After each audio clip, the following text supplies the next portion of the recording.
Straight ahead on 12 News, sore backs, long bumpy commutes, and frayed nerves. All results of this winter's first major snowfall. Then there's another. Yeah, as soon as there's snow in the forecast, it gets absolutely nuts here. It's great. Business rebounds for stores that bank on heavy snowfalls. 12 News starts right now.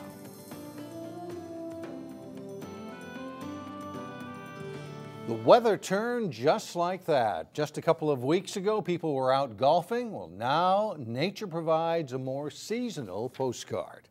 Hello, everyone, and thanks for joining us. I'm Mike Johnson. And I'm Jennifer Anderson. Now that it's here, all this fresh white snow has some local businesses seeing green. Stores that sell snow gear say Mother Nature finally gave them what was missing last winter. Significant snow and a big boost in sales. Renee Bonneau is live in Brooklyn Park now, doing what many of us have been doing over the past few days. Renee? You know, Mike and Jen, I don't know what it is about Minnesotans who wait until their driveway is coated in snow before they realize, oh yeah, I need a new shovel. But it happened. Just the second the snow hit, everybody was rushing to either replace or fix their winter gear. What better time than the year's first major snowfall to remind people to give their snowblower a tune-up? And it's going to be very, very busy for the next 2 weeks. You can just bet, because everybody's going to bring them in now because they broke a belt or broke the drive chain or broke the shaft or something. Since the weekend, a steady stream of busted snowblowers has made its way into Jerry's Do-It-Best hardware in Maple Grove. So it could be some parts. Thanks to a lack of snow last winter, many of these machines haven't been fired up in more than a year. That's the biggest problem with the ones that won't start this year. They've been sitting for 2 years, and the gas gets old. The gas doesn't want to flow anymore, it gets stuck in the carburetor, and then it won't start. 15 inches of snow where we're at. Customers who weren't repairing a snowblower were either buying a new one or grabbing salt or a shovel. Lightweight. Even after the snow stopped, I think it'll be my selection. Customers like Sandy Swanson came in to stock up for the next snowfall. Something to just kind of clean around the garage, do the sidewalk, and so we're looking for a little scoop shovel. Some who didn't have to work in the snow couldn't wait to play in it. Saturday was absolutely crazy here. The second snow was in the forecast, Heinen's Motorsports in Osseo was inundated with calls and customers either looking for repairs or spare parts for their snowmobiles or looking to buy a new one. The good thing for customers is that there's a lot of 2012s available that are really heavily discounted. Yamaha's throwing in an extra $500 if you've got a trade. They've got $1,500 in rebates, and then they're marked down from our cost anyway from that. So you're getting into about 25% off. You know, Paul Heinen told me the last few weeks were making him kind of nervous because we had temperatures in the 40s and there was no sign of snow. I asked him what this weekend's snow and sales did for him, and he joked, I think we had more snow this weekend than we did all of last year. And he's actually kind of close. Weather experts are saying that the amount of snow we got over the weekend was about half of what we got all last winter. We're live in Brooklyn Park. Mike and Jen, back to you. All right, Renee, thank you very much. Well, it should be much better for travel on Tuesday. To say getting to work was a big challenge on Monday would be a big understatement. It was not unusual to see drive times tripled. Look at that traffic. Even a commute of just a few miles in some cases took an hour. One of the slowest areas in the metro was a stretch of slushy and icy Interstate 694 between Maple Grove and Brooklyn Center, as rush hour lasted into the lunch hour on Monday. According to the State Patrol, there were more than 600 crashes across the Twin Cities, all attributed to Sunday's storm. All of that chaos on the road makes for a very hectic morning for tow truck drivers. You didn't have to drive for too many miles Monday morning to find one hard at work on the side of the road. It was kind of scary. It's a day when tow truck drivers shine. Busy morning. People sliding all over. Steve Huber lost count of how many tows he's done for Plymouth Automotive. Definitely important for business. The whole industry needs it. This spin out at 169 and Rockford Road looked a lot like all of the others. I was turning, with the flow, and I slipped on some ice and went into the ditch. One more morning commuter who would not get to work on time. So I just wanted to make sure that I got there on time.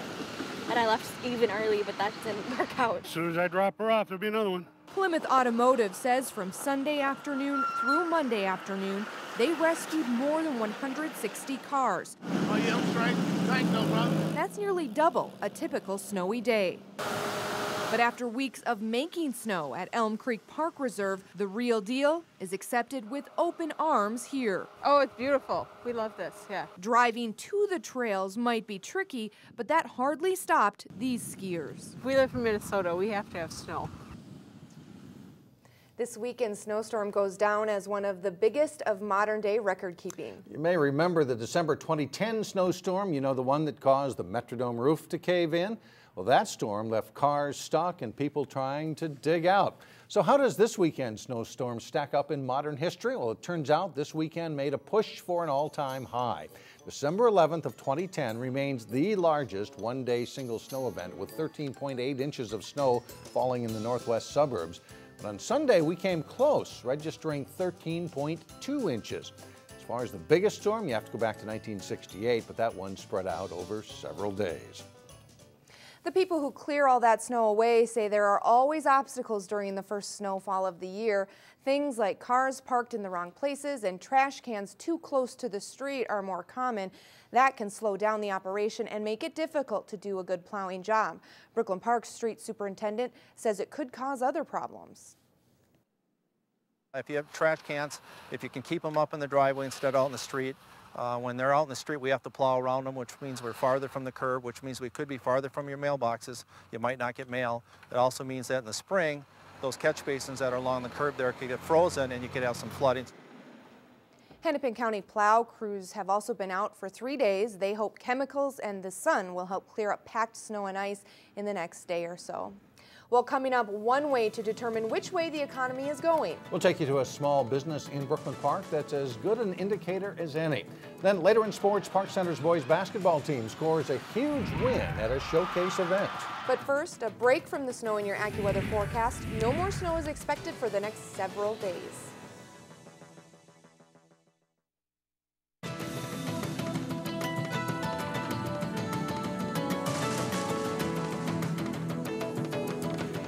It will cost the city of New Hope tens of thousands of dollars to tear down the former Kmart store for future redevelopment. The city council is expected to approve a demolition bid at tonight's council meeting for nearly $200,000. A construction company will tear down Kmart and a Wells Fargo drive-through. The project is part of New Hope's long-term strategic goals for the city center area. Demolition work should be completed by March of next year. The Wayzata School District could make a decision tonight about elementary school boundary changes. The district is trying to reduce crowding at some of its elementary schools. Some parents have expressed concern about those proposed changes. Those concerns include longer bus rides to get to school. Well, almost any talk about the economy often includes mention of how small businesses are faring. It's a vital part of the U.S. economy since small businesses employ half of the country's private workforce. In today's Business Matters report, Alexander Renzo visits a small Brooklyn Park printing company that helps provide some insight into how local businesses are faring in this economy. If you think print is dead, print is not dead. Jerry Lau has news for you. We do brochures and flyers and newsletters and postcards and envelopes and letterhead and still stuff that people use in large quantities. Jerry and Sue Lau's small printing business, Allegra, employs just 5 people. But it's a good barometer for how other small local businesses are doing because this company, this happens to be a catalog for Mellenbergs that we printed, relies on print, mail, and marketing orders from other small companies. From 2011 to 2012, we've had an increase of over 20% in sales. That's good news for a business that in 2009, during the height of the recession, had to reduce employee hours by 20%. Everything slowed down, so we got our hours reduced to 32 hours a week. That's as printing orders slowed and money got tight. It is a ripple effect. We all impact each other. You kind of wonder whether or not it's ever going to come back. By 2011, Allegra slowly did start to come back. Employees went back to full-time hours as print orders once again started to come in from local companies eager to market and advertise to customers. We've kind of gone over the hump and feel a lot more hopeful that the local businesses are getting stronger and we're getting stronger. Sales are up 20% this year at Allegra, a welcome sign for a business dependent on the success of other small businesses around it. People call us and say, can you do this? And we don't say no. In Brooklyn Park, Alexandra Renslow, 12 News. During the recession, Allegra owners say their orders dropped 15%, which may not sound like a lot, but for a small company of 5 people, the result was tens of thousands of dollars in lost revenue. Well, coming up, something that makes the holiday season a lot more bright this time of year. But first in sports, it's champ versus champ as Hopkins takes on Providence Academy in a girls' basketball showdown. John Jacobson has that and more when we come back. John Jacobson now with a look at sports. Still very early in the basketball season, but we're getting a look at some teams that may be there, you know, at the end of the season as well. A lot of good action this weekend. A lot of good action and a great win for Park Center on Saturday. It's a good preview of some teams that may end up in the state boys basketball tournament in March. The Breakdown Sports Tip-Off Classic had a lot of local teams in action, including Park Center. The Pirates meeting Tyus Jones and top-rated Apple Valley. His AAU teammate Quentin Hooker is pretty good too. Hooker gets into the lane for a tough shot here for the Pirates, who trail 13-6 early. A nice break for PC as the outlet pass finds Trayton Daniels over to Enon Farrar for the layup to tie it at 17-all. Jones drives to score the nice left-handed layup here. He scores 20 points to lead the Eagles. Hooker beats that total with 26. He fakes the three, gets into the lane for the scoop layup for the Pirates, who trail by 8 at halftime. But Park Center rallies to win. Hooker tips it to Devin Buckley for 2 as Park Center knocks off #1 Apple Valley 72-70. Also at the Breakdown Classic, Armstrong meets Wayzata. On the fast break, Armstrong's Cyrus Moore Brown gets the reverse layup. It's 48-42 Falcons in the second half. Wayzata answers. Zach Robertson kicks it out to Brad Carlson, who pops the 3. Trojans trail 50-46. Greg Miller's Falcons play a solid game. Maple Grove transfer J.J. Morris drives, gets it to Evan Nolan, and he gets it to Jerome Dixon for the 3-pointers. The Falcons go up by 6. Nice passing again. Morris to Nick O'Hara, to Connor Getchie for 2. And Armstrong wins it 76-67. Also at the Breakdown Classic, defending state 4A champion Osseo beats Eastview, a state tournament team a season ago, 50-40. Ridge Tussler led the Orioles with 16 points. Hopkins is still good, but maybe not as dominant this season. The Royals fall to Tartan 88-85. Maple Grove's having a tough start. The Crimson fall to 0-3 with a 64-56 loss to New Prague. And Cooper loses 79-71 to Minnetonka despite 26 points from LeVar McCullough. On championship day at the state girls basketball tournament last March, teams we cover on Channel 12 won 3 of the 4 state championships. And 2 of those title winners went head-to-head Saturday as Class 2A champion Providence Academy visited defending 4A winner Hopkins. Taylor Finley, nice fake. She cans the 3-pointer here for Providence. Final seconds of the first half, Alexis Garcia to Nia Coffey for the basket. Hopkins leads 22-19 at the break. The second half is all Royals. Aaron O'Toole scores inside. Then it's Molly O'Toole with the rebound and putback. It's part of a 13-0 run for Hopkins. Leah Zabla stops the bleeding with a long 3-pointer here for the Lions, but they're down 35-22. Tough defense by the Royals. The steal triggers the break. McCalla Shackelford for the layup. Hopkins holds Providence to just 2 field goals in the second half on the way to a 47-25 win. In boys hockey, Breck is ranked 2nd in Class A this season. The Mustangs hosted Delano Saturday as Breck sought their 3rd win of the season. First period, the Tigers bring the puck into the Breck zone. Justin Oja snaps off a shot from the top of the circle for a goal. Delano takes a 1-0 lead midway through the first. 3 minutes later, Breck's Jack O'Connor takes the pass from Matt Colford and sneaks it in on the short side. A power play goal ties the game at 1. Last minute of the first period, Justin Paulson's shot from the point is tipped in by Colford. Breck takes a 2-1 lead after 1. Early in the second period, the Tigers tied up. Chet Hallinan to Levi Peterson. His backhander finds the back of the net, and it's a 2-2 game.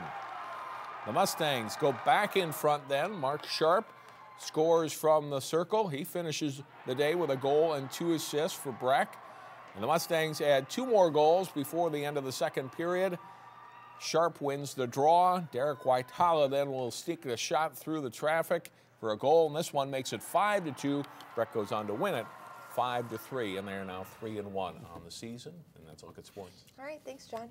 Still ahead, a source of Robbinsdale City pride comes alive in Crystal. We're back in just a moment.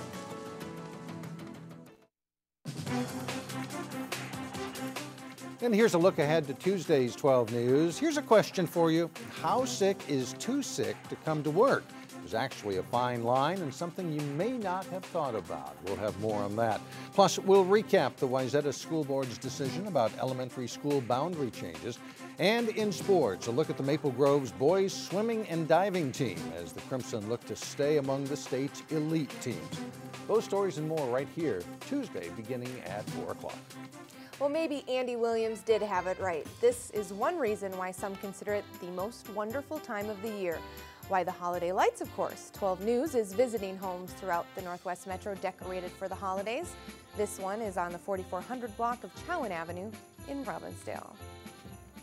Well, finally, they are one of the longest-running community bands in the state. They delighted a crowd in Crystal this past week. Here is the Robbinsdale City Band as we say goodnight. We'll see you back here again tomorrow.